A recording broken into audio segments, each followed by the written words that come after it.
Quero passar aqui para a nossa última expositora, mas não menos importante, Regiane Chichilero? Cichelero. É italiano? Oh, capite. Ela é mãe de família, né, e praticante de educação domiciliar. Está contigo a palavra. Boa tarde, Nicolas. Em seu nome, quero cumprimentar a todos que estão aqui presentes. Eu iniciei a educação domiciliar em 2020. Na época, você até enviou um vídeo para o meu filho, Arthur. E aí ele vai querer me pegar pelo pescoço, pela expressão que eu vou utilizar, que eu digo que ele farma a aura, com os amigos dele, dizendo que assim, sabia que o Nicolas já me mandou um vídeo? Aí os amigos dele, Mas desde 2021 eu enfrento o Estado, e muitos aqui me conhecem, e talvez quem acompanha também me conheça, e todo mundo sempre me viu sorrindo, sempre me viu encorajando, e hoje eu vim contar, até já estou emocionado, um outro lado da história que eu não conto, nunca apresentei, e é esse que eu vim trazer aqui hoje. No final de 2021, eu estava grávida daquela bebezinha que está sentada ali de vestidinho verde, e eu tive uma ameaça de aborto, eu tive uma gravidez, uma gestação de risco, depois eu passei por uma cesárea de emergência, porque ela estava com arritmia cardíaca, e ela nasceu, eu tive problema com amamentação, então assim, foi um caos, e quando finalmente... sabe, a mãe dá aquela respirada, ainda no puerpério, eu recebi uma decisão judicial fixando R$ 1.000 de multa diária pela educação do meu filho, e se caso, essa era a segunda decisão judicial já que eu enfrentava, e se caso eu teimasse em não obedecer aquela decisão judicial mais uma vez, o juiz me advertiu de acolhimento do meu filho em uma instituição acolhedora para crianças que estão em situação de risco. Essa decisão foi a primeira decisão do país advertindo de acolhimento, da possibilidade de acolhimento. E o que aconteceu naquele momento, assim, depois de quase ter perdido uma bebê, enfrentando ainda o puerpério, no momento mais frágil que uma mulher possa ter, em que a gente às vezes nem responde por si mesmo, né? Tá com os hormônios todos alterados. O judiciário achou que acolher uma criança que ele nunca viu, porque eu pedi que meu filho fosse ouvido por psicólogo social, por assistente social forense, pedi que fosse visitada a minha casa, nada disso foi feito. Meu filho nunca foi visto, ele não foi ouvido, ele é um número, ele é um CPF que existe, ele é um caso a mais que o judiciário precisa resolver. Mesmo ele nunca tendo sido visto, o judiciário entendeu que o meio mais adequado, o melhor interesse dele seria preservado se ele fosse acolhido. E em meio àquele susto, aquele misto de emoção, porque dá um desespero, dá um ódio, dá uma raiva, dá uma indignação, dá medo. Eu moro em uma cidade no interior do estado de Santa Catarina, que tem 5.000 habitantes. Quem sou eu para lutar contra o judiciário? E no meio de todo aquele medo que a gente tinha, o Ministério Público pediu o acolhimento do meu filho. Ele não tinha pedido até então, mas ele pediu, ele olhou e pensou, nossa, que decisão legal desse juiz, eu vou pedir o acolhimento dessa criança.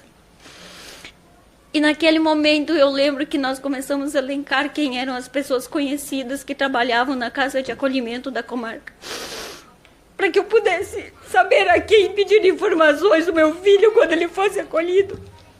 Porque a qualquer momento ele poderiam chegar pessoas na minha casa e acolher o meu filho.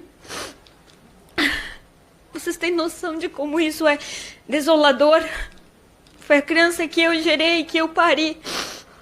Era meu filho até então, mas o Estado achou que ele sabia melhor sobre uma criança que ele não sabia nada, só o nome.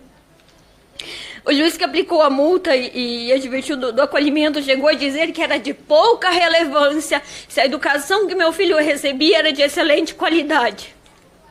Nunca foi sobre educação, porque para ele tudo o que importava era uma matrícula escolar, e desconsiderou totalmente o melhor interesse da criança, que nunca foi vista, nem ouvida, nem percebida. Na época da aplicação da multa, a minha renda familiar, se fosse analisar em menos de uma semana, ela extrapolaria a minha renda familiar mensal.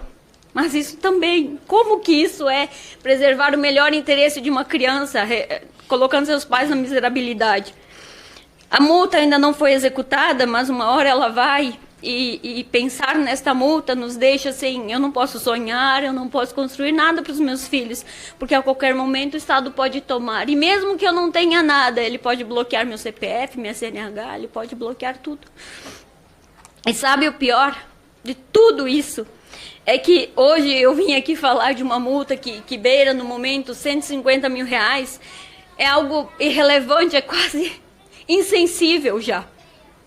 Porque nós temos enfrentado casos muito piores, nós temos uma multa de mais de R$1 milhão, nós temos o caso da Moara, nós temos um caso de detenção, de pena de prisão.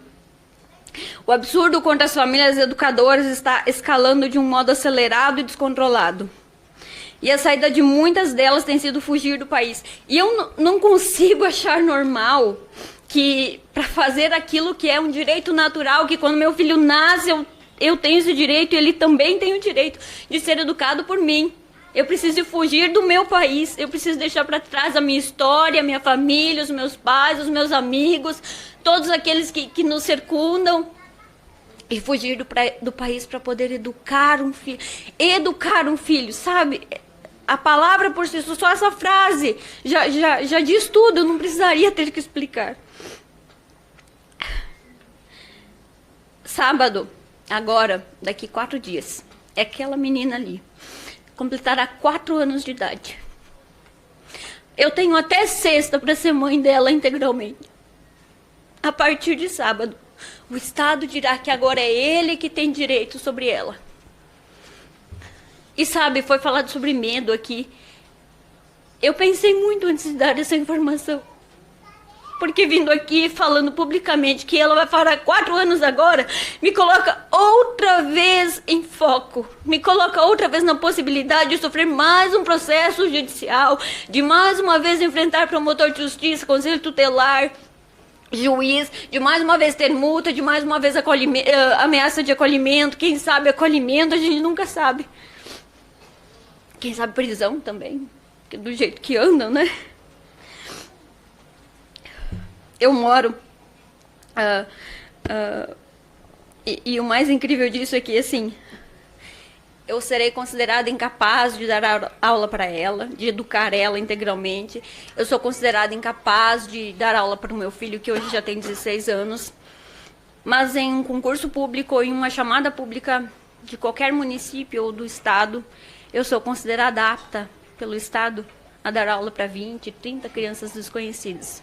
Mas para os meus filhos, que eu gerei, eu pari, eu amamentei, ensinei a andar, ensinei a falar, ensinei tudo o que sabem, eu sou incapaz. Eu tenho uma outra filha de 1 ano e meio em casa. E ela adora fazer as habilidades dela, que ela faz na putila.